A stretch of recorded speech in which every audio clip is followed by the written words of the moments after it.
j'avais déjà fait des remerciements en première partie et l'introduction de la Ligue en général, donc je ne m'éterniserai pas pour le refaire une deuxième fois. Je vais vous présenter d'entrée de jeu les deux équipes. Donc, on va commencer avec l'équipe la plus proche, qui est l'équipe de la Cité des Jeunes, avec Anaïs, Bénissa et Félix. Et cette fois-ci, notre technicien que j'ai oublié de remercier tout à l'heure, l'inestimable et l'irremplaçable Jean Léger, a imprimé des cartons avec les noms. Donc, c'est pas son seul mérite. Ah, et voilà, comme je disais, exceptionnel. Et de l'autre côté, on a l'équipe de Soulanges avec Mathilde et Sarah. Donc, c'est le débat de la finale. C'est des équipes qui se sont démarquées au fil de la saison. Félix, je t'ai bien nommé. J'ai comme un blanc. J'avais un blanc pendant une seconde quand j'ai présenté tout le monde. Donc, c'est les deux équipes qui se sont démarquées et qui, aujourd'hui, atteignent la finale. Je tiens à mentionner qu'à l'origine, c'était l'équipe de Mathilde et Jade Lecomte qui, malheureusement, ne pouvaient être présentes avec nous. Et Sarah avait gagné sa place pour être en finale, mais ne faisait pas partie de l'équipe initialement. Mais je tiens à souligner que Jade s'était particulièrement démarquée également pendant la saison. Donc, le thème de la finale est l'intelligence artificielle. Et la question qu'on a posée à nos deux équipes est: la nature humaine est-elle menacée par l'intelligence artificielle? Donc là, on est en présence d'un débat qui va être moins réglementaire, mais davantage philosophique. Qu'est-ce que va être leur conception de la nature humaine? Et la problématique qui leur a été posée est: l'intelligence artificielle fait partie de notre univers culturel et technologique depuis maintenant plus d'une décennie. Le développement des technologies a permis le développement exponentiel des algorithmes et des intelligences artificielles. Elles permettent maintenant de détecter des maladies des semaines, des mois, voire des années plus tôt. Les algorithmes et les intelligences artificielles nous permettent d'être plus efficaces d'un point de vue personnel et sociétal. Elles nous permettent de penser des cités mieux adaptées, de sauver du temps et de nous libérer de tâches ingrates et fastidieuses. Toutefois, les algorithmes et les intelligences artificielles polluent également notre existence, nous poussent à adopter des comportements délétères pour le climat social. Elles pullulent et se démultiplient pour répondre aux désirs lucratifs de compagnies et d'entrepreneurs. D'ores et déjà, elles sont intégrées dans notre environnement et s'étendent un peu plus chaque jour, jusqu'à atteindre des endroits où l'on ne croyait pas qu'elles iraient jusqu'à tout récemment. Cependant, certaines compagnies en font la promotion comme étant des outils qui, à terme, rivaliseront avec l'esprit humain. On nous promet que les intelligences artificielles créeront nos prochains divertissements, qu'elles remplaceront les humains dans des emplois créatifs, des emplois où l'ingéniosité humaine est requise. Par conséquent, devant ces bienfaits et ces travers annoncés, est-ce que la nature humaine est menacée par les intelligences artificielles?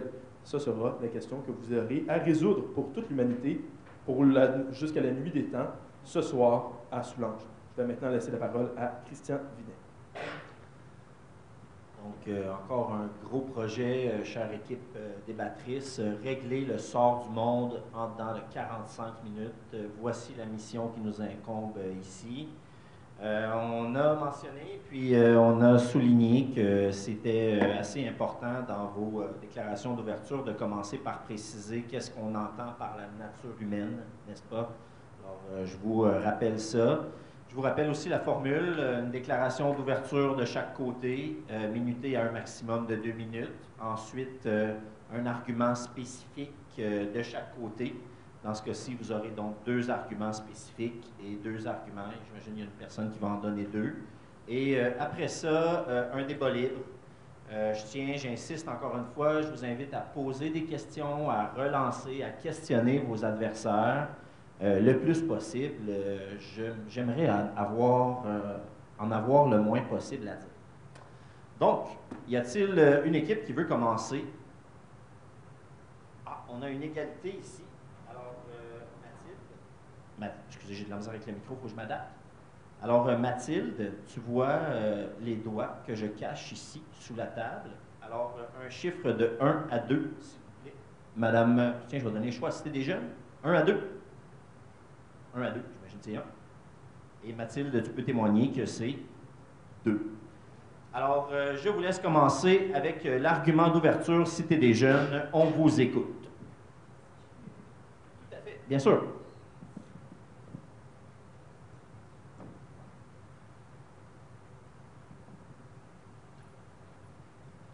Allô? OK.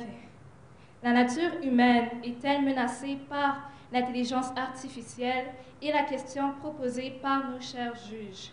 Et nous croyons qu'elle menace complètement notre nature humaine qui est égoïste et facilement épeurée.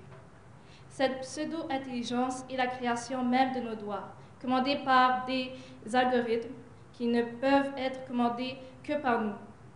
En reformulant grossièrement ce qu'a dit Alva Noé, philosophe et professeur de l'Université de Berkeley.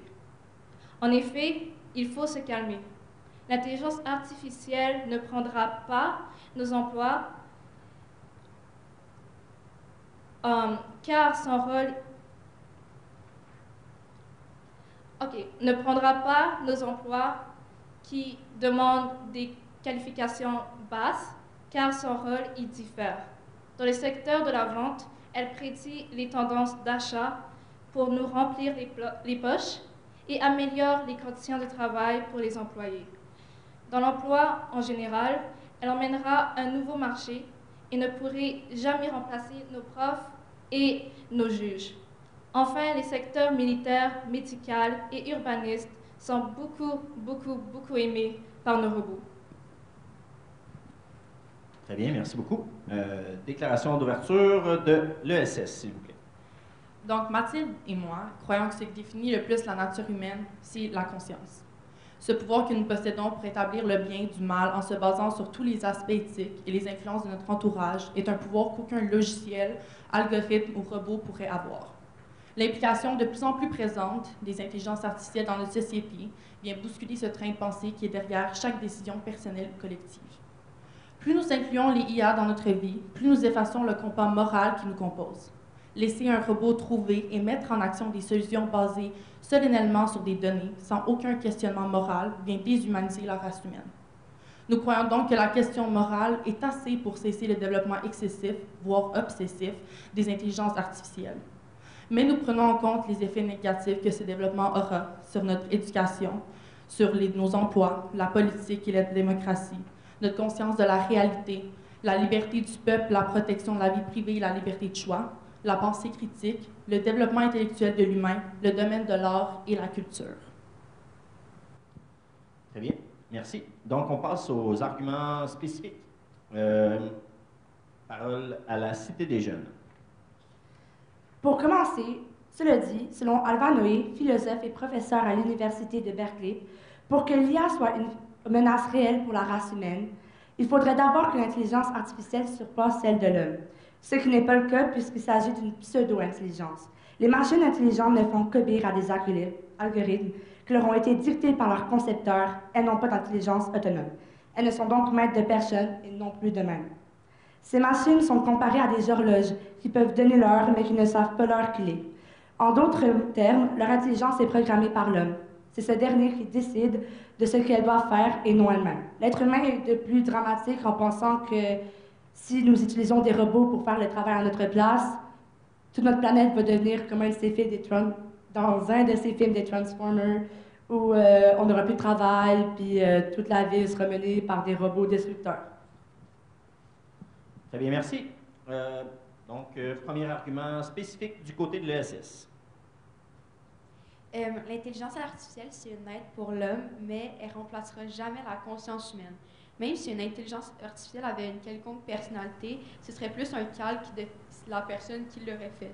Puisqu'on estime que la personnalité est en partie génétique et en partie formée par des expériences personnelles, elle ne pourrait jamais être créée de toutes pièces par une intelligence artificielle.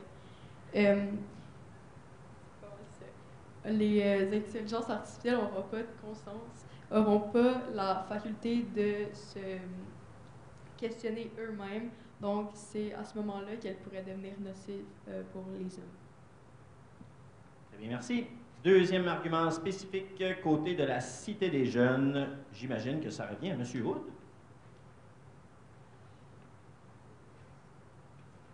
Est-ce qu'on a un autre argument spécifique à présenter? Vas-y, ma chère. D'un côté positif, l'intelligence artificielle pourrait nous aider à régler des problèmes un peu plus importants dans notre société. Pour être plus précis, cette technologie pourrait sauver les travailleurs maltraités qui n'ont même pas le droit à un seul jour de congé, ce qui est justement le cas de la compagnie de vêtements Shein. ou shine pour certains d'entre vous. Avec l'aide des robots, nous pourrions donner la majorité du sale boulot à ces derniers afin que les employés aient un peu plus de repos sans qu'on ait à leur enlever leur gagne-pain. Le but ne serait pas d'enlever les emplois de ces gens dans ces pays démunis. Ça serait juste de partager le travail avec des robots. Comme ça, ils auraient peut-être un peu moins de travaux à faire en ayant quand même le même salaire. Merci. Très bien, merci. Puis on arriverait au dernier argument spécifique de votre côté. L'ESS, on vous écoute. Donc, il y a plusieurs petits détails dans notre société qui vont devenir nocifs, dans le fond, si on les lie à l'intelligence artificielle. Mais le plus gros problème qu'on a maintenant, c'est qu'on ne peut pas prédire comment l'intelligence artificielle va réagir. La singularité de ces technologies-là, dans le fond, c'est qu'on leur donne une base de données et c'est capable de se développer comme un être humain le ferait durant toute sa vie, sauf qu'ils le font sans erreur, plus rapidement, mais encore sans cette conscience-là. Mais justement, comme j'ai dit, on ne peut pas prédire comment ça va continuer. Ça pourrait déraper très facilement, puis ça pourrait aussi venir rendre en danger, dans le fond, plusieurs personnes ou plusieurs micro-sociétés. Le problème aussi, c'est que la motivation, dans le fond, qu'on donne derrière lorsqu'on programme une intelligence artificielle pourrait être malveillante. Et puisque maintenant, plus on les développe, plus elles sont faciles d'accès, plus n'importe qui peut y avoir accès et la programmer d'une certaine façon qui peut venir littéralement attaquer et commettre des atrocités envers des peuples. Merci. Et que vous êtes intelligent. Donc, un beau débat s'annonce. On arrive maintenant dans la partie débat libre. Je vais donc vous inviter à questionner vos adversaires sur ce qu'ils ont énoncé dans leur déclaration d'ouverture ou leurs arguments spécifiques. Vas-y, ma chère Bénissa, on t'écoute. Donc, vous aviez dit que l'intelligence artificielle ne pourrait pas copier le raisonnement humain, n'est-ce pas? Mais dans la définition elle-même de l'intelligence artificielle, ça veut dire que ce sont des logiciels qui sont capables de raisonner, de s'adapter et d'apprendre. Donc, elles ont la possibilité de recopier le raisonnement humain d'une manière quand même poussée. Et elle continuera à se développer. Et aussi pour votre argument du fait que l'intelligence artificielle pourrait continuer à déraper et être contrôlée par des mauvaises mains, nous pensons aussi que cela est un problème qui continue à devenir de plus en plus prominent. Donc, il faudrait créer des politiques, sincèrement, d'un niveau même international pour faire en sorte que l'intelligence artificielle soit seulement développée par des compagnies d'une échelle plus internationale, d'une échelle qui est plus responsable et qui a des politiques spécifiques à la sécurité de notre population. Tantôt, quand on a dit que les intelligences artificielles ne pouvaient pas copier le raisonnement d'un humain, on parlait plus du développement moral d'une idée. Puis, une intelligence artificielle, c'est basé sur des données, sur des faits, mais ils n'ont pas de sentiments. Donc, quand on parle d'une question éthique ou d'une question morale, l'intelligence artificielle ne peut pas vraiment avoir d'opinion. Puis, quand vous parlez d'institutions qui réglementeraient les intelligences artificielles au niveau international, qui aurait vraiment le contrôle? Parce que qu'est-ce qui nous dirait pas qu'il y aurait des pays qui auraient plus de contrôle là-dessus, qui généreraient justement des intelligences artificielles qui auraient eux-mêmes comme pouvoir de contrôler la pensée des gens, puis de mal informer d'autres personnes? Bon, là-dessus, la réponse est toute simple. C'est la même raison pour laquelle, dans les guerres, présentement, il y a certains gaz qui sont bannis. C'est simplement des traités qui sont acceptés généralement par tous les pays et que s'ils ne les respectent pas, il va y avoir des répercussions graves, notamment peut-être l'emploi de la bombe atomique. Alors voilà, la réponse, c'est très simple. Sinon, vous avez juste parlé des côtés négatifs, puis de nous dire, en fait, que l'intelligence artificielle, elle pourrait être mal utilisée. Sauf qu'en fait, ce que vous êtes en train de nous dire, le problème, c'est pas l'intelligence artificielle, c'est l'humain qui la contrôle. Donc, le seul problème dans l'intelligence artificielle, c'est l'humain, c'est pas l'intelligence artificielle. Alors, je vois pas pourquoi il faudrait bannir l'intelligence artificielle ou la réglementer de manière très stricte si, au final, le seul problème, il persiste et ça s'appelle l'humain. Et je voudrais apporter un argument quand même. C'est l'intelligence artificielle, elle peut être bien utilisée si elle est utilisée par des bonnes personnes. Ça peut servir le bien. Notamment, par exemple, dans la guerre, on a l'impression des Terminators qui vont aller exterminer tout le monde, mais c'est pas juste ça l'intelligence artificielle. Ça pourrait être, admettons, des systèmes de guidage qui vont s'assurer de toucher la cible précisément et non d'aller faire des répercussions civiles. Alors, j'aimerais vous entendre un peu là-dessus. En quoi est-ce que c'est juste du négatif, ça peut pas être bon, et en quoi le problème, c'est vraiment l'intelligence artificielle, parce que présentement, j'ai l'impression que c'est juste l'humain. Peut-être que tu n'as pas saisi ce que j'ai dit plus tôt, mais le problème avec l'intelligence artificielle, c'est que c'est laissé à soi-même. On leur donne une base et ensuite, ils vont créer des solutions par eux-mêmes. Google, l'entièreté de l'algorithme de Google, c'est... Oh mon Dieu. C'est, dans le fond, tous des développeurs, des personnes, dans le fond, des ingénieurs au niveau informatique qui ont fait des milliards de lignes de code. Et maintenant, c'est un peu laissé à soi-même. Les Google même, les employés l'appellent la bête parce que justement, ils ne savent pas exactement comment leur propre algorithme marche. C'est vraiment comme si l'algorithme avait sa propre volonté. Fait que le problème, c'est pas l'humain, parce qu'on peut leur donner des bonnes données, les bonnes informations, les bons textes. Mais si l'objectif, dans le fond, à atteindre est malveillant. Tantôt, tu as mentionné justement que quelqu'un pourrait avoir... quelqu'un pourrait avoir des intentions bienveillantes et tout, sauf que c'est vraiment une arme avec beaucoup de pouvoir. Tu la donnes à un pays qui a des intentions malveillantes, elle va être utilisée. Fait que, comme par exemple, puis admettons, même si on la réglementerait, c'est sûr qu'il y a des gens qui y auraient accès facilement, qui y auraient quand même accès, comme admettons les armements nucléaires. On sait qu'il y a des personnes qui ont accès puis qui ne sont pas censées. Fait que le concept de « oh, ben, c'est illégal, ils n'en auront pas », ben, ça ne change rien. S'ils veulent détruire, ils vont détruire.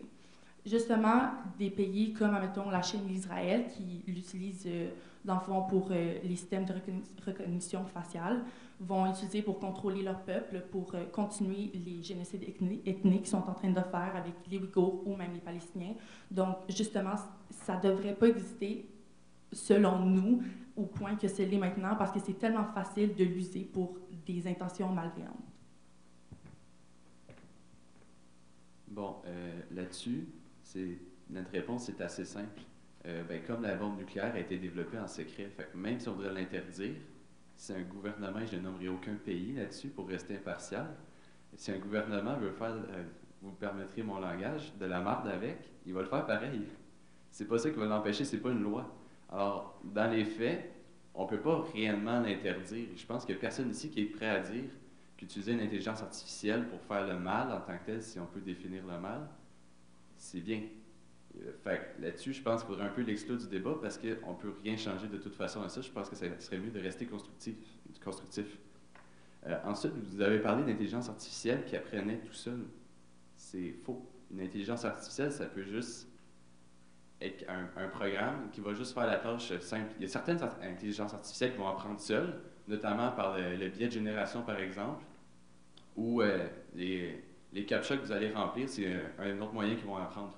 Sauf que ce n'est pas toutes les intelligences artificielles qui vont apprendre tout seules, et donc, ne sont pas toutes menaçantes. Alors, j'aimerais bien vous entendre un peu plus sur ces nuances-là. Merci, M. Hood. Si je comprends bien, la question que tu relances à l'autre équipe, c'est de fournir un peu de précision sur ce qui est menaçant derrière l'intelligence artificielle. C'est bien ce que je comprends? Bien, c'est surtout le fait que c'est pas toutes les intelligences artificielles qu'on n'a aucun contrôle dessus. La majorité, c'est juste une minorité, en fait, qu'on n'a réellement aucun contrôle. Même à ça, généralement, il y a des systèmes qui font en sorte que si jamais, encore une fois, vous me permettrez mon langage, la marde pogne, on peut le désactiver. Alors, c'est pas complètement hors de notre contrôle, et de toute façon, c'est géré par des serveurs. Alors, si jamais ça vient en tout contrôle, tu débranches le serveur, il n'y a plus d'alimentation et on ferme la machine. Donc, si je résume, aide-moi, mon cher Félix, la question que tu adresses à l'autre équipe, c'est en quoi est-ce que c'est menaçant? C'est bien ça? OK. Dans ton argumentation, tu tu as expliqué que par rapport aux bombes, là, si les pays veulent les utiliser négativement, ils peuvent le faire, fait contourner les règles. Mais c'est exactement notre point de vue sur les intelligences artificielles, parce qu'on est d'avis qu'il y a n'importe qui qui peut en utiliser, peu importe s'il y a des réglementations, c'est tellement facile d'accès que n'importe qui peut y avoir accès. Donc, nous, ce qu'on propose, c'est des associations de gens impartiales qui auraient le contrôle sur des intelligences artificielles pour que les gouvernements malveillants ou n'importe quelle organisation avec des mauvaises intentions ne puissent pas accéder aux intelligences artificielles. Je devine qu'on arrive à une transition. On dirait un autre silence malaisant ici. Est-ce que vous voulez relancer une question à l'équipe adverse? Je vous écoute.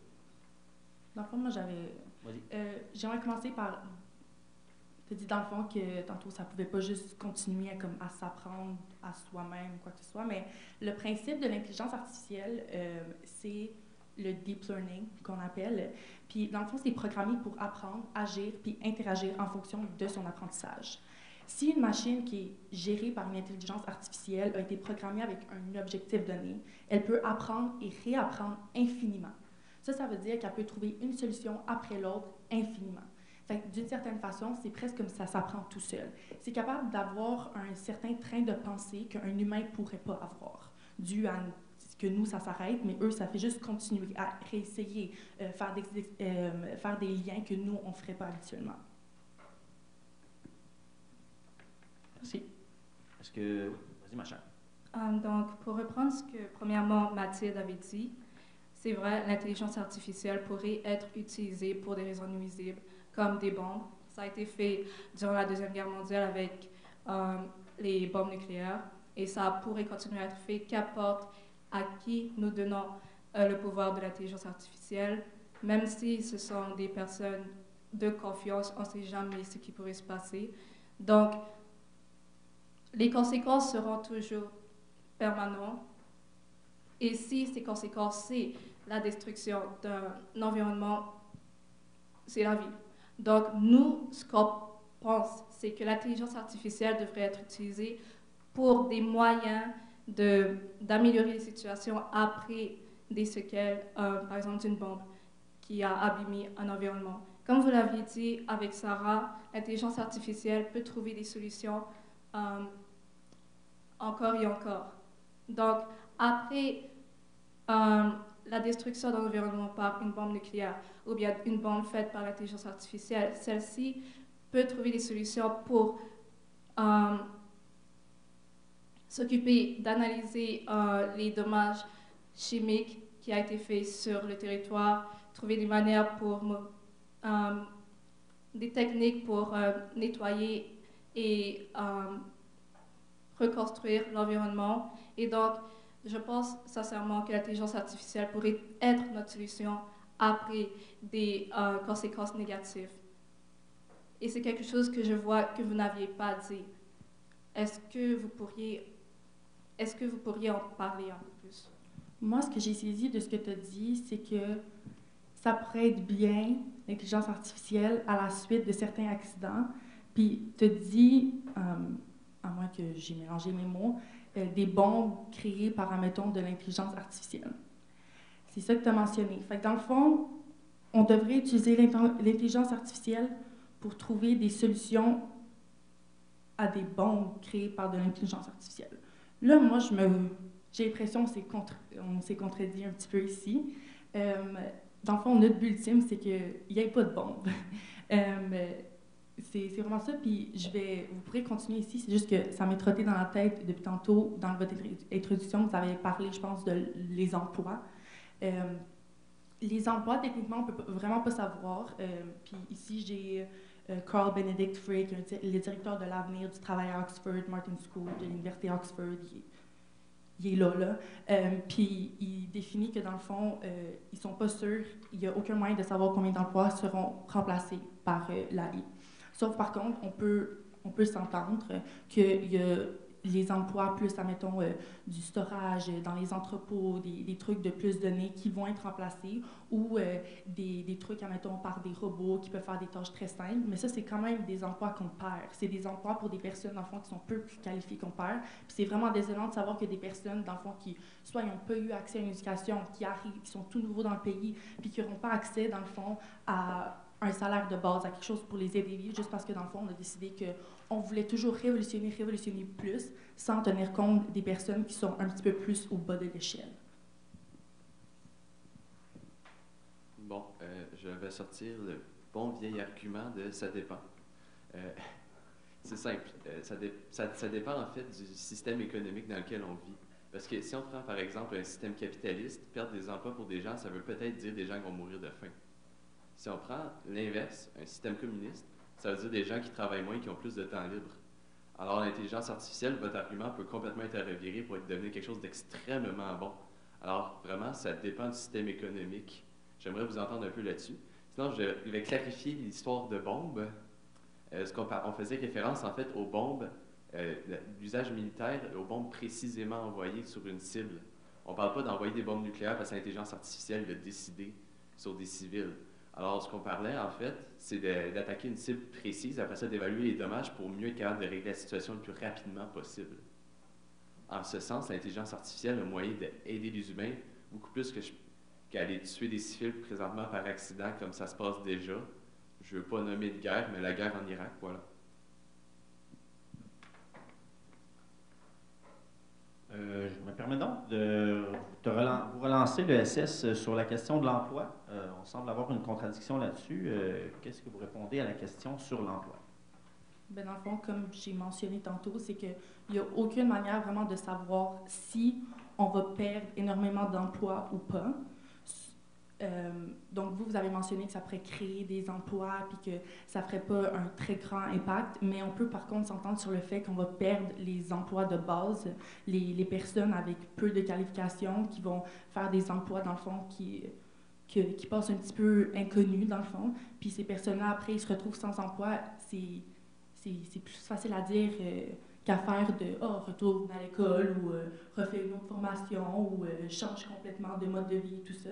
Donc, cet aspect-là qui moi me perturbe, c'est que moi, je suis pas mal c'était sur le fait que l'intelligence artificielle pourrait venir enlever ces petits travails-là, dans le fond, qui aident les personnes qui sont, on pourrait dire, au plus bas de l'échelle au niveau des qualifications ou du salaire. Moi, je dirais le contraire. Mais en premier lieu, selon la Harvard Business Review, le Forum économique mondial a publié un rapport estimant que d'ici 2025, 85 millions d'emplois pourraient devenir le travail des machines. Cela dit, d'autres emplois créés, 97 millions pour être exact. Donc, même si on va utiliser robots ou plus d'intelligence artificielle, ça va aussi créer beaucoup plus d'emplois. Mais moi, je me dis, pourquoi pas revenir vers le passé? Exemple, quand on n'avait pas les ordinateurs. Ou genre avant, je sais pas, les anciennes civilisations. Et on va dire, il y avait des emplois comme forgeron, etc. Puis là, un jour, je veux dire, 2000 ou je sais pas quoi, on a commencé à avoir des ordinateurs. Puis là, il a commencé à avoir des ingénieurs. Puis là, on a commencé à avoir des mécaniciens et tout, puis ça crée de plus en plus d'emplois. Mais encore, peut-être qu'avec cette nouvelle technologie, on va avoir de nouveaux domaines qui vont se créer. Avec la IA, par exemple. Peut-être que maintenant, ils vont créer des programmes spécialisés en ça. Ça va créer peut-être d'autres et d'autres emplois, je ne sais pas lesquels pour l'instant, mais à mon avis, au lieu d'être un petit peu trop dramatisé dans le sens que, oh mon Dieu, genre, on a des robots, on n'aura plus d'emplois. Peut-être qu'en réalité, ça va juste nous aider encore plus. On devrait juste arrêter d'avoir peur du futur, puis plutôt aller de l'avant. Avant, les gens avaient peur de la radio puis de la télé parce que, soi-disant, c'était bizarre de voir une image bouger. Mais maintenant, on a des acteurs. Maintenant, on a des cinéastes. Maintenant, on a des réalisateurs. Moi, je dis juste qu'on devrait peut-être jeter un coup d'œil vers le futur, au lieu de stresser. Merci. Réplique à l'ESS. Mais la question, c'est en quoi est-ce que les intelligences artificielles sont une menace pour l'humanité? Mais si ça veut dire perdre des millions d'emplois, je pense que oui, les intelligences artificielles sont une menace. Puis tu dis que ça va en créer d'autres, mais par exemple, les gens qui se font remplacer par des intelligences artificielles, peuvent pas décider du jour au lendemain de devenir programmeur parce que ça fonctionne pas comme ça. Puis justement, comme on parlait tantôt avec Sarah, des intelligences artificielles peuvent en créer d'autres en fait. Puis c'est ça, ça peut faire un échec, ça va dégénérer exactement. Puis c'est des emplois créés pour des personnes qualifiées aussi qui vont comme rester. Donc les gens qui n'ont pas justement l'éducation nécessaire pour devenir par exemple ingénieur, programmeur, ils pourront pas décider de changer de métier parce que leurs emplois vont être, tu sais, t'entres dans une épicerie, maintenant la caisse est automatique, tu commandes au restaurant, c'est sûr, une tablette, je veux dire, il y a des emplois comme, on va dire, moins nécessaires à la survie humaine qui vont être remplacés. Puis les gens ne peuvent pas décider du jour au lendemain de devenir ingénieur, donc les intelligences artificielles qui vont en créer d'autres vont être le danger. Bon, là-dessus, moi je pense qu'il faudrait penser au futur au lieu de penser à la génération actuelle. C'est sûr que dans l'immédiat, c'est peut-être pas préférable pour ces travailleurs-là directement. Je pense que c'est pour aussi être à considérer de leur offrir des formations gratuites ou ce genre de choses-là. Simplement, dans le futur, par exemple, les générations futures, en fait, vont juste s'adapter. Et ça va faire une génération mieux rémunérée avec une meilleure qualité de vie. Alors, dans le futur, c'est mieux. Peut-être présentement, c'est moins bon, mais dans le futur, ça va s'adapter. Les gens vont s'adapter, ça va aller mieux. Je vais reprendre, mettons, un bon exemple, le téléphone. Le téléphone, quand il a été inventé, je suis sûr qu'il y a plein de personnes qui capotaient parce que, mon Dieu, les facteurs vont perdre leur travail. Ben, s'adapter. C'est le même principe avec l'intelligence artificielle. Au lieu d'avoir un facteur qui va être payé peu cher, ben maintenant, on a un technicien en logiciel qui va payer beaucoup plus cher, qui va avoir une meilleure qualité de vie que le facteur. Alors, c'est vraiment une question d'adaptation. Sinon, je vais essayer en même temps de répondre à plusieurs questions. Vous aviez parlé à quel point l'intelligence artificielle pourrait être mal utilisée ou qui est développée, mettons, en Israël pour contrôler la population. Le fait de l'interdire, ça va juste ne pas respecter directement le principe de Parabellum. Parabellum, si vous ne savez pas c'est quoi, c'est préparer la guerre pour faire la paix. En gros, ce que ça dit, la seule raison pourquoi présentement pas tout le monde s'envoie des bombes nucléaires, c'est parce que tous les pays très puissants ont des bombes nucléaires. Alors si on dit, admettons les États-Unis ne développeraient pas d'intelligence artificielle, ben peut-être qu'Israël ou la Chine va développer des intelligences artificielles et ça va créer un débalancement. Alors, comme il n'y a pas réellement de moyen de s'assurer que personne ne le développe, je pense que ça serait mieux, à la limite, de le développer, mais on ne peut pas l'interdire. Sinon, vous nous avez parlé d'intelligence artificielle qui allait apprendre tout seul et que là, ça allait dégénérer, on allait perdre le contrôle. La réponse à ça, c'est non, parce que l'intelligence artificielle, elle n'apprend pas d'une manière désordonnée qu'on ne connaît pas. L'intelligence artificielle, si vous vous intéressez un peu, elle va répondre à des règles très précises. C'est une espèce de dogme, si on veut, du logiciel. Et si le logiciel contrevient à ces règles-là, il ne pourra pas contrevenir à ces règles-là parce que c'est les règles de base qu'il va être obligé de suivre. Donc, il ne pourra pas évoluer, passer ces règles-là. Alors, la seule solution qu'on pourrait avoir avec ça, c'est de mettre des règles qui disent qu'il ne peut pas, admettons, tuer un être humain sans justification valable autorisée par un humain. Le logiciel ne peut pas apprendre au-delà de ça parce que c'est ces règles maîtresses qu'il ne peut pas enfreindre. C'est impossible. Je dois dire que j'aime vraiment pas le concept de « il faut voir dans le futur ». C'est facile de dire ça quand tu sais, admettons, que toi, tu vas sortir d'ici avec un diplôme, tu vas être qualifié. Si tu perds ton emploi, tu auras peut-être la chance d'en trouver un. Puis tu vis dans un pays vraiment prospère, avec une belle économie, avec des bonnes chances. Sauf que le futur, pour les personnes, justement, dont les gouvernements vont utiliser l'intelligence artificielle contre eux, bien, je pense qu'il n'y en aura pas, justement, parce que comme tantôt on a mentionné, j'ai pas trop compris, tu as mentionné l'Israël et tout, sauf que il y a littéralement rien de bon à des pays qui utilisent ça pour contrôler leur population. Cet aspect de ben ça évite la guerre, quoi que ce soit, non. On est en train de ruiner la vie privée de certaines personnes, on est en train de ruiner la vie tout court de certaines personnes, puis ça mène à des dégénérations. Fait que je reviens avec le concept de la Chine puis de l'Israël qui utilise ça à des fins dans le fond, pour qui contraignent dans le fond les droits de la personne. La Chine avec les camps de concentration des Ouïghours, qui utilisent énormément l'intelligence artificielle dans leur pays pour contrôler, pour s'assurer où est-ce que chaque Ouïghour est, ou s'assurer dans le fond qu'il est dans le camp. Et tout ce concept-là, ça fait en sorte que les points négatifs, ils sont tellement plus pesants que les points positifs que vous mentionnez tantôt.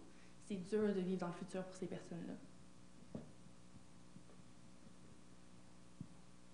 Encore une fois, le problème, c'est pas l'intelligence artificielle, c'est l'usage qu'on en fait. Alors, de nous dire, on va interdire l'intelligence artificielle, c'est beau. Dans les faits, ça marche pas. On peut pas aller dire à la Chine, vous n'avez plus le droit de faire l'intelligence artificielle. Si vous le dites, ils vont faire parfait, on la fait plus, puis ils vont la développer en secret.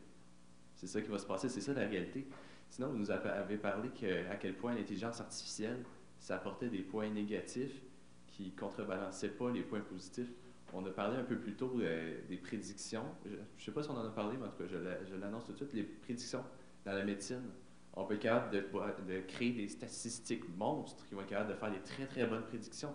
On est capable d'utiliser l'intelligence artificielle pour faire des préjugés chirurgicales qui, avec pratiquement aucun défaut, ce qu'un humain pourrait trembler et malheureusement tuer la personne. Alors, sur le côté médical, sur la guerre, ça peut aider à sauver des vies, même si la guerre, généralement, on attribue ça à tuer, ça peut aider à sauver des vies. En éducation, ça peut développer des statistiques qui vont nous permettre d'avoir une éducation mieux coordonnée, mieux adaptée aux personnes directement, sans remplacer les professeurs, parce qu'il y a un aspect humain derrière ça qu'on ne peut pas remplacer. Ça va apporter des statistiques qui sont fondamentales. La Chine, encore une fois, elle ne va pas arrêter de mettre ses caméras si on leur dit de ne pas le faire. Alors, de parler de ça, je pense que ça sert un peu à rien parce qu'on ne peut rien y changer de toute façon. Je pense qu'on ne l'a pas mentionné, mais nous, dans le fond, on s'orientait vraiment sur le fait d'avoir une sorte d'association qui dirigerait, dans le fond, l'accès à l'intelligence artificielle et la rendre, admettons, surtout accessible pour la médecine à un certain point. Par contre, le concept, je déteste, je dois dire, le concept de « on ne peut rien y faire ». On n'a pas vraiment contrôle dessus. Puis c'est peut-être vrai, sauf que si nous, en tant que ces personnes qui ont tellement de liberté, on se dit, ben c'est bon pour nous, on continue à le développer, puis on ne peut pas l'empêcher, fait qu'on va juste continuer à le développer, ben là, ça va mener, qu'est-ce qu'on dit tantôt, à dégénérer et à être usé Puis depuis tantôt, justement, on dit que l'usage pourrait être vraiment très malveillant. Fait qu'on ne dit pas que le problème, c'est nécessairement l'intelligence artificielle. C'est justement que l'usage, s'il est malveillant, il va devenir de plus en plus malveillant parce que les solutions que l'intelligence artificielle en retire vont devenir jusqu'aux extrêmes parce que justement, ils ne sont pas capables de réfléchir au niveau éthique, au niveau moral, au niveau de... comme justement, je pense que plutôt on parlait de si on demandait à une intelligence artificielle de déterminer une solution à la surpopulation. Elle ne penserait pas de « Ah, ben tu sais, on ne peut pas tuer les personnes, on ne peut pas les empêcher par les naissances. » Non, elle trouverait la meilleure façon, la façon la plus rentable pour tout de suite éradiquer le problème. Merci. Je comprends que vous avez une réplique, c'était déjà. Donc, vous aviez dit beaucoup de fois durant ce débat que l'intelligence artificielle dans des pays comme la Chine est utilisée de manière nuisible et on ne peut pas l'arrêter. Mais bien que vous disiez que vous n'aimez pas le fait que l'on pense que « on ne peut rien y faire, il faut penser au futur », vous n'avez dit aucune solution concrète sur des manières de minimiser l'usage de l'intelligence artificielle dans ces pays qui l'utilisent pour des raisons qui est nuisible sur les conditions humaines. Au contraire, on a parlé d'une association gérée par des programmeurs ou des ingénieurs qui justement prendraient le contrôle des intelligences artificielles. Puis vous avez mentionné que si on empêche au pays d'en faire, ils vont en créer d'autres, mais s'il y a une association justement qui les contrôle tous, puis c'est des gens impartials qui n'ont pas vraiment d'opinion là-dessus, ben, il ne peut pas avoir vraiment de dommages négatifs parce que ça va avantager puis désavantager personne, sauf les gens en contrôle négatif. Ouais, il faut rompre l'intelligence artificielle tabou en tant que telle, puis il faut quasiment que les gens aient peur des intelligences artificielles parce que c'est là justement que le vol d'identité ou juste, les gens vont arrêter de se questionner si on donne toute notre confiance aux intelligences artificielles. Ça va apporter la malinformation. Les gens vont juste perdre leur esprit critique et croire tout ce qu'on leur dit parce que c'est la seule source d'information qu'on a. Donc, il faudrait des gens qui la contrôlent, puis juste pas qu'elle soit aussi accessible. OK, donc si je comprends bien, vous voulez vraiment vous concentrer sur le maintenant, puis améliorer toutes les situations qui se passent avec Israël et tout, en Chine, avec l'association avec la technologie et tout. Genre toutes les avancées technologiques, etc.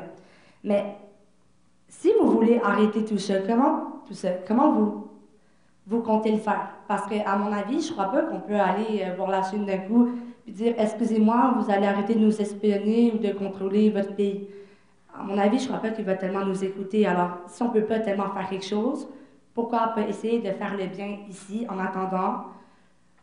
Parce qu'entre nous, je crois pas que la Chine va arrêter. Puis je crois pas qu'elle va jamais arrêter. Mais au moins, on peut juste utiliser l'intelligence artificielle afin de faire de bonnes choses, au lieu d'espérer alors qu'on sait que ça va jamais se réaliser. Vous comptez faire quoi pour arrêter la Chine? Si vous souhaitez arranger les choses. Si je me rappelle bien, on a mentionné la Chine et Israël à maintes reprises comme exemple de comment l'intelligence artificielle peut dégénérer, peut être utilisée à des fins malveillantes. Je pense que c'est un concept que j'ai mentionné à maintes reprises. Est-ce qu'il y a un moyen d'empêcher la Chine de l'utiliser comme elle utilise ses armements nucléaires, comme elle en possède? Non, mais on n'a jamais mentionné comme avoir une situation miracle pour cela. On dit justement le fait que c'est pas une bonne chose. Puis y avoir accès comme ils en ont accès en Chine ou en Israël, puis nous qui avons accès, ça peut pas être une bonne chose non plus. Fait que c'est cet aspect-là où c'est comme, si n'importe qui peut y avoir accès, c'est sûr qu'il y a des personnes qui vont mal l'utiliser.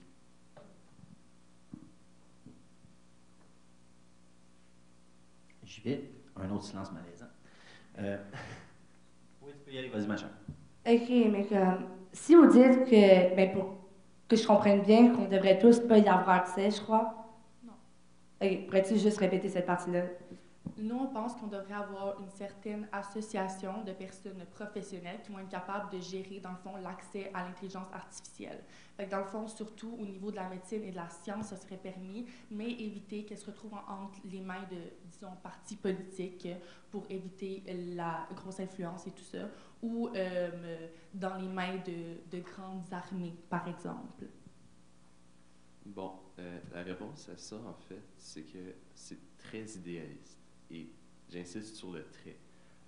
En fait, votre association, c'est très beau sur papier. Avoir des gens impartials qui vont se veiller à ce que tout le monde respecte les règles. Premièrement, si on fait cette association-là qui n'est constituée que de techniciens, ben la Chine, elle va pas se dire « Ah, il y a une association, on le fait pas ». Ils savent très bien qu'il n'y aura aucune répercussion s'ils ne le respectent pas, alors ils peuvent le faire de toute façon. Alors si on voudrait que ce soit respecté, il faudrait qu'il y ait des pays qui soient en jeu. S'il y a des pays qui sont en jeu, c'est plus impartial. Alors, si on veut que votre association soit respectée, ça perd son essence. Et si ça ne perd pas son essence, ça perd son pouvoir. Alors, dans les deux cas, c'est inefficace. Ça ne sert à rien. Puis, je voudrais juste clarifier un point que j'ai déjà répété facilement 6-7 fois aujourd'hui. Vous nous ressortez encore l'exemple de génocide ou de meurtre. Encore une fois, vous nous avez sorti 2-3 arguments. Encore une fois, si on l'inscrit dans les règles de base de l'algorithme, il ne peut pas évoluer jusqu'à un point où est-ce qu'il va se dire il faut faire de la place, la Terre est surpeuplée, on va tuer des gens. Si c'est marqué, tu n'as pas le droit de tuer des gens, c'est une règle, il est obligé de la suivre. Il ne peut pas juste évoluer au-delà de la règle. Comme moi aussi j'ai répété à maintes reprises, si les besoins sont malveillants, il n'y aura pas une ligne de code qui dit « tuez pas les personnes ». C'est ce concept-là, dans le fond, qu'on aimerait apporter. On a mentionné la Chine comme exemple d'intelligence artificielle qui est mal utilisée. On n'est pas en train de dire de « Ah, ça ne fonctionnera pas dans le fond parce que la Chine ne va pas nous donner son intelligence ». C'est pas ça le but. C'est que l'intelligence artificielle à laquelle nous, on aurait accès dans notre beau grand pays, ben, que nous, on soit capable au moins de réglementer le plus possible qu'on peut. Puis c'est sûr, puis il y a toujours ça, il y a toujours des types d'armes, que ça soit au niveau des armes nucléaires, que des médias, c'est toujours utilisé à des fins malveillantes pour certains pays qui, dans le fond, veulent créer des problèmes plus qu'autre chose. Puis, comme j'ai dit, ça, c'est un petit peu notre solution, mais moi, si je comprends votre point, c'est que l'intelligence artificielle, c'est bien, puis on doit penser au futur, mais dans quel aspect vous voulez imposer à part la médecine? Dans quel aspect l'intelligence artificielle serait positive à part la médecine ou la science? Je m'excuse, j'interromps. Effectivement, on a des arguments qui se répètent de chaque côté, n'est-ce pas? Je vois le temps aussi, 4 minutes qui nous restent à ce débat-là. Oui, je te donne la parole, ce ne sera pas long. Je veux juste vous amener tranquillement vers la conclusion. Okay? Donc, tranquillement, là, vous voyez qu'il y a des choses qui ont déjà été dites. Gérons le temps qui reste et mentionnez ce qui n'a pas été mentionné. OK, ben moi, c'est juste pour répondre à ta question, mais à la place du niveau médical, on pourrait aussi se rendre au domaine de l'éducation, militaire, urbanisme, comme réguler le trafic et les stationnements, par exemple, comme Félix en avait dit plus tôt, c'est, par exemple, cette technologie pourrait déjà nous aviser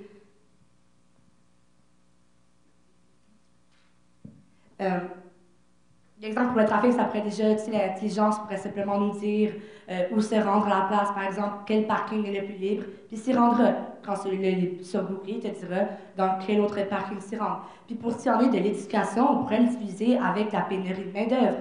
Par exemple, on va se dire le manque d'enseignants, on pourrait se servir de cette forme d'intelligence artificielle en attendant, pas pour remplacer les enseignants, je dis bien, mais simplement pour attendre. Exemple, on va se dire, il y a plein d'écoles, ils ont des classes orphelines, entre guillemets, où ils n'ont pas d'enseignants. On va mettre une intelligence artificielle, ils vont leur donner la matière, ils vont l'apprendre, puis après, dès qu'on a un nouvel enseignant, ben, ils continuent à apprendre avec. Puis je trouve que ça nous aiderait beaucoup.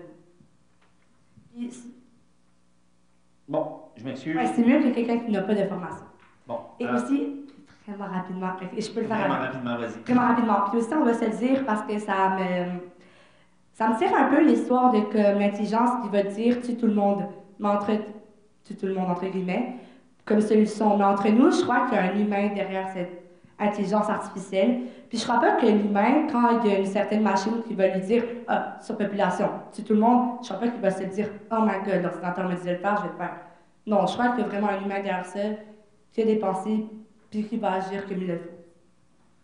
Très bien. Alors, je vous laisse aller vers une conclusion. Il nous reste 2 minutes. Je voulais commencer par l'éducation. On avait aussi eu comme idée d'utiliser les intelligences artificielles pour des fins éducatives, mais tu as mentionné que ça pourrait, ça serait pas pour but de remplacer les enseignants. Mais si, par exemple, le gouvernement se rend compte que des robots peuvent enseigner à des élèves sans avoir à payer le salaire de plusieurs enseignants dans l'école, est-ce que tu penses qu'ils vont décider de mettre des humains ou c'est pas là que ça pourrait être remplacé? Parce qu'à un certain point, il n'y a plus aucun travail s'ils peuvent être faits par des intelligences artificielles. Il n'y a plus aucun travail qui aura de valeur. Pourquoi il y aurait des artistes si une intelligence artificielle peut faire un tableau? Tu sais, c'est des exemples comme ça. Je peux le prendre pour finir? C'est la conclusion. Dernière vous mentionnez souvent, mettons, comme on pense pas que l'algorithme ou l'intelligence va faire en sorte que la solution, c'est tuer tout le monde, puis c'est zéro ce qu'on mentionne. Je pense que vous généralisez un petit peu nos propos. Mais dans le fond, nous, ce qu'on vient, puis je pense que la question de base, c'est est-ce que l'intelligence artificielle va venir attaquer la nature humaine? Puis nous, vous dites que nous, on vit dans une utopie où ça n'arrive pas tout ça, mais moi, je trouve que vous allez vivre dans une dystopie si vous continuez à penser « Ah, mais c'est pas grave, on le développe, puis dans le futur, ça va marcher, tout ça. » Sauf que ça va être utopique pour vous, pas pour les personnes, dans le fond, qui vont se sentir attaquées par ça, pas par les emplois qui seront perdus, pas par la race humaine, dans le fond, qui va être pratiquement dénaturée parce qu'on n'aura plus d'art ou de culture qui sera vraiment provenante d'humains, mais bien de systèmes robotiques et tout ça. Donc, c'est c'est tout cet ensemble-là qui vient nous chercher parce que, dans le fond, on aimerait ça que les humains, ça reste des humains, puis que nos pensées restent présentes, puis soient autant importantes que celles de lignes de codage. Merci beaucoup. Est-ce que vous souhaitez une intervention finale? Ça va? On a tout dit. J'ai l'impression qu'on a fait le tour du quartier pas mal. Hein? Je peux juste répondre rapidement Rapidement, à la question. Ouais. Pour ce qui est des gouvernements qui voudraient remplacer tous les gens, les gouvernements se financent à l'aide d'impôts, alors ce ne serait pas très intelligent de remplacer toutes les personnes qui payent des impôts. Le gouvernement ne fonctionnerait plus. Un gouvernement sans personne, c'est plus vraiment un gouvernement, alors le gouvernement a quand même intérêt à garder des humains. Sinon, de toute façon, c'est qui va légiférer ça? C'est le gouvernement en tant que tel. Alors encore une fois, on ne peut pas vraiment empêcher le gouvernement, s'il décide, de remplacer tous les professeurs parce que c'est plus avantageux pour lui. Merci, M. Hood. Merci l'équipe de l'ESS. Merci l'équipe de Cité des Jeunes. Encore une fois, un débat relevé, intelligent de votre part. C'était la conclusion, monsieur. Je vais clore le débat. Je suis désolé. J'ai l'impression qu'on a entendu les arguments, à moins qu'il y ait... on dirait, est-ce que vous leur autorisez quelques mots? C'était déjà ESS? Bien sûr. Bien sûr. Alors, avec la générosité de Sarah, je vous donne 30 secondes. Donc, la nature humaine a besoin de s'exprimer, nous sommes tous les deux d'accord, et nous ne pensons pas que l'intelligence artificielle devrait brimer sur ce besoin important pour l'humanité. Désolée pour les confusions qui ont pu être dégénérées. Merci. Merci à tous. Bravo pour les débats. Bravo.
Là, ça fonctionne. Oui. Donc, s'il vous plaît, les équipes se rapprocher, comme je vous avais dit tout à l'heure, plus au centre, s'il vous plaît. Les juges ont délibéré et sont prêts à rendre leur verdict. On voit encore la boucane sortir de la loge. Ça a été chaud parce que vous avez fait un débat exceptionnel.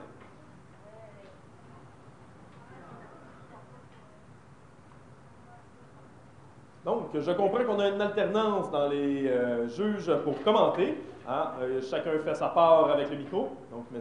Robidoux. Merci. Bon, d'abord, je vais féliciter vraiment les deux équipes. Là, c'est d'usage de le faire, mais là, vraiment, vous féliciter parce que on avait deux équipes avec des forces qui n'étaient pas aux mêmes endroits, des forces différentes, qui ont été bien exploitées.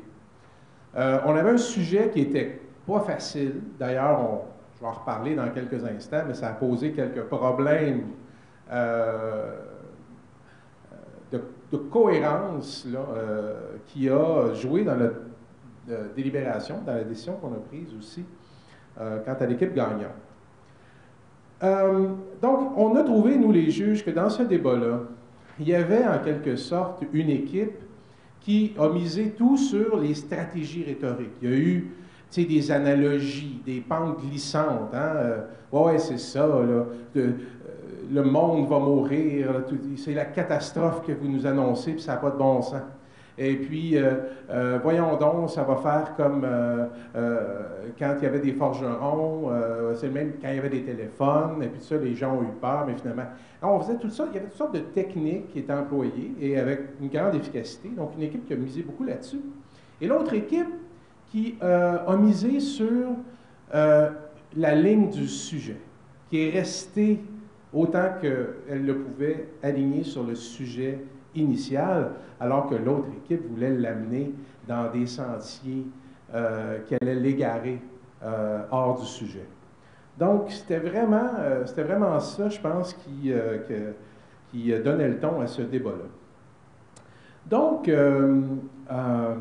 tout bien considéré, on pense que l'équipe de l'école secondaire Soulanges a fait un meilleur débat, donc on lui donnerait la palme, mais on veut quand même souligner l'excellente capacité rhétorique de l'équipe de Cité des Jeunes, mais l'équipe de Cité des Jeunes, à notre avis, a peut-être cédé à la facilité de vouloir amener le sujet non pas sur est-ce que l'IA menace la nature humaine, mais c'est quoi les avantages puis les inconvénients de l'intelligence artificielle? Ce qui n'est pas vraiment le même débat. Et donc, pour ça, on pense qu'il faut donner la victoire à l'équipe Soulanges qui est restée alignée sur le sujet malgré les pièges, pourrait-on dire, de l'équipe que l'équipe de Cité des Jeunes leur posait. Voilà. Peut-être que, dernier élément, l'équipe de Soulanges a eu beaucoup d'occasions qu'elle n'a pas saisies de dénoncer les procédés utilisés par l'école, les procédés qui étaient légitimes, là, comprenons-nous, aurait dû dénoncer le fait que l'équipe de Cité des Jeunes avait tendance à vouloir les amener sur un autre sujet que le sujet du débat, mais ne l'a pas fait. Elle aurait peut-être dû le faire et je pense que ça aurait probablement désarçonné un peu l'équipe de Cité des Jeunes. Mais voilà. Donc, malgré tout, félicitations donc à l'équipe de Cité des Jeunes et de Soulanges pour cet excellent débat. Merci.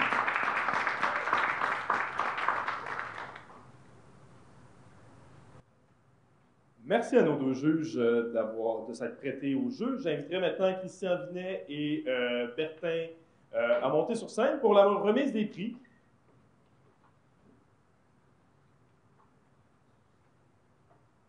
Bertin ici et Christian, tu vas pouvoir remettre tes certificats de participation. Donc, nous allons commencer avec l'équipe qui a remporté la 4e place.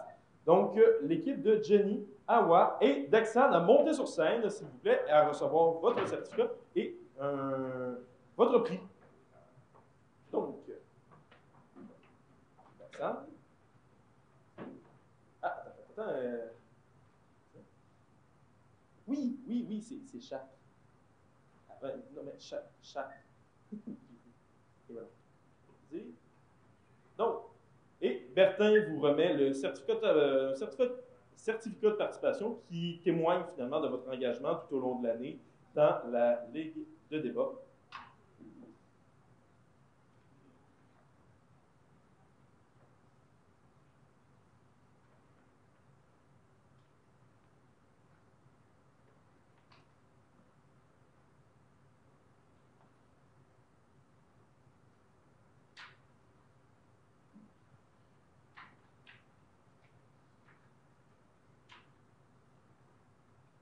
Je savais que j'avais tout bien imprimé. J'ai tout vérifié.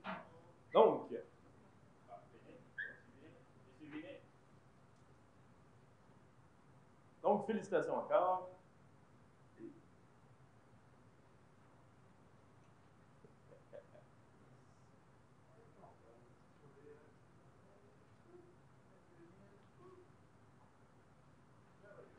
Merci beaucoup. Félicitations. Maintenant, j'inviterai, puisque l'autre équipe a quitté, j'inviterai l'équipe d'Anaïs, Félix et Benissa à monter sur scène pour recevoir leur prix.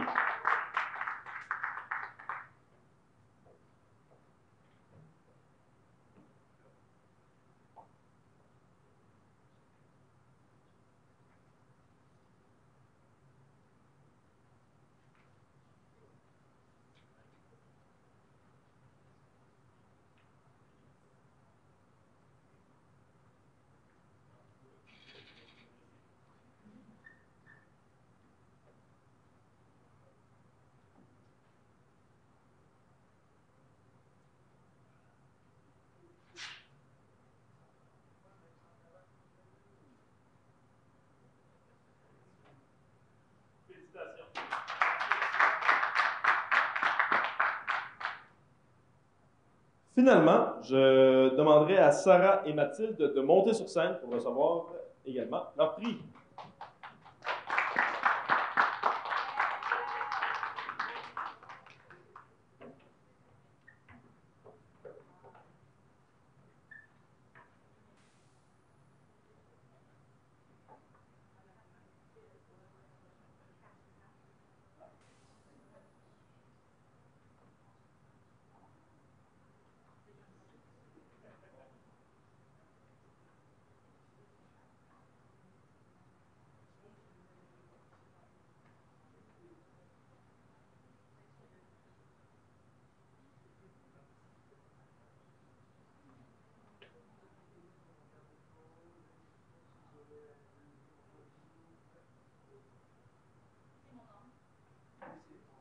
Oui, c'était ton bon profil.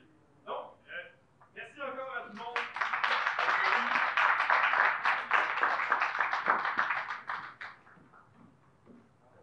OK, tout le monde doit prendre des photos, les parents, tout le monde. Oh, et un dernier prix à décerner à Mathilde Chalier, qui a été notre maître du temps toute la soirée. Donc, je l'ai rendu.